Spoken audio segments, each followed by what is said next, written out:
Here's a real powerful technique that you might want to think about, man, because this is worth knowing. Often when you have a family member or someone that you're interacting with, and they make a mistake, then you call them out on their mistake. And it's pretty obvious when they make a mistake, because you're going along on a pathway together, and then there's a divergence from the pathway, and you notice that's negative emotion. And you say, what the hell, what's going on? What you don't notice is all the time you're spending walking forward when it's going real well. And the reason for that is what's going real well, so you mostly ignore it. But that's not so good.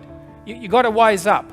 Behavioral psychologist B.F. Skinner was a very smart person. He noticed when he was training animals that the best way to train an animal was to wait until the animal did something you wanted it to do and then reward it.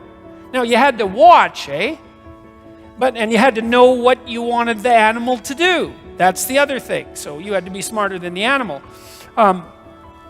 So like if you're dealing with people in your own life, or yourself for that matter, and you notice that the person that you're with or are has done something that you would like to see repeated perhaps many times, you might want to point it out.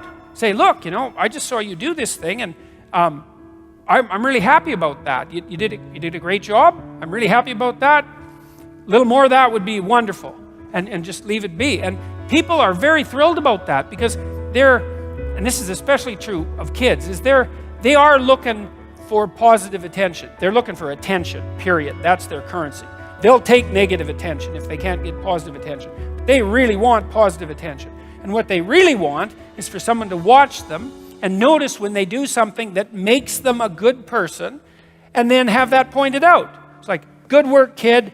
Way to be. I saw what you did. Here's what it was. Good job. I'm sure you could do a bunch more of that. And then they're just thrilled that their action, their small child action, was important enough to draw your focused attention toward. That makes them glow. And the probability that will help them continue to act in those ways is extremely, extremely powerful. So, if you're trying to get along with some kid, adolescent maybe, because they're kind of hard to get along with often, watch them. And if they do something it doesn't even have to be good. It just has to be better than what they're usually doing. Which is not a bad approximation of good. It's like, look, I noticed that you were more pleasant tonight at the dinner table. Or maybe that's not quite the way of phrasing it. Because it's sort of an insult to the way they are before. You might say, well, because you have to be careful, right, when you say these things, and not put a barb in it because you're kind of irritated. You might say,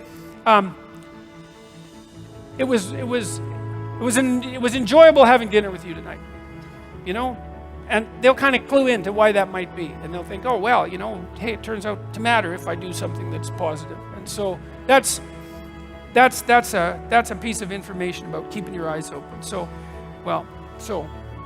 what do we do with kids? Let them play. Make them play fair. That's really important.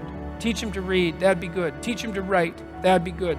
Teach them to stand up and speak for themselves. That would be good. You can teach a child to stand up pretty convincingly and say something intelligent in about 15 minutes if you do it carefully. And it almost never happens in school. It's really quite appalling.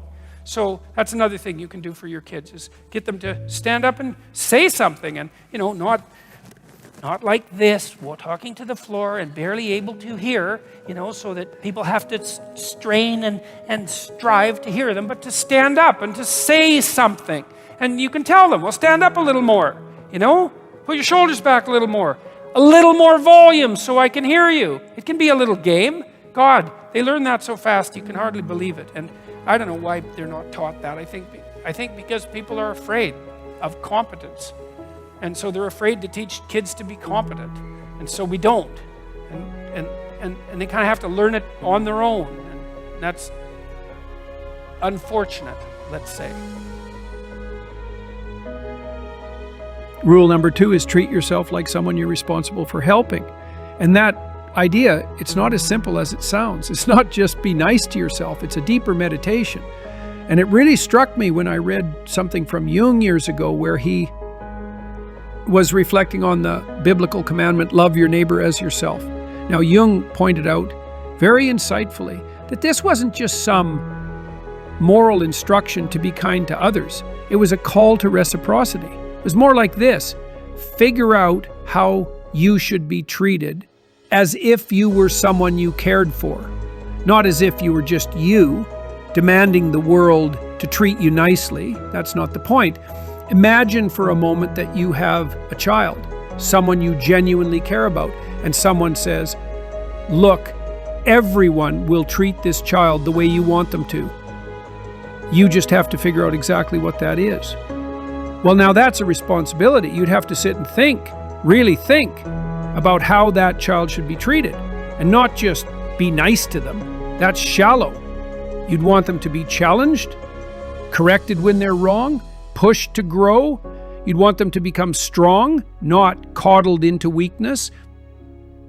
And so when you take that idea and turn it inward, how would you treat yourself if you actually cared for yourself? Not how you'd like others to treat you on a good day, but how you'd want someone you love to be treated in the long run. That's a very different standard.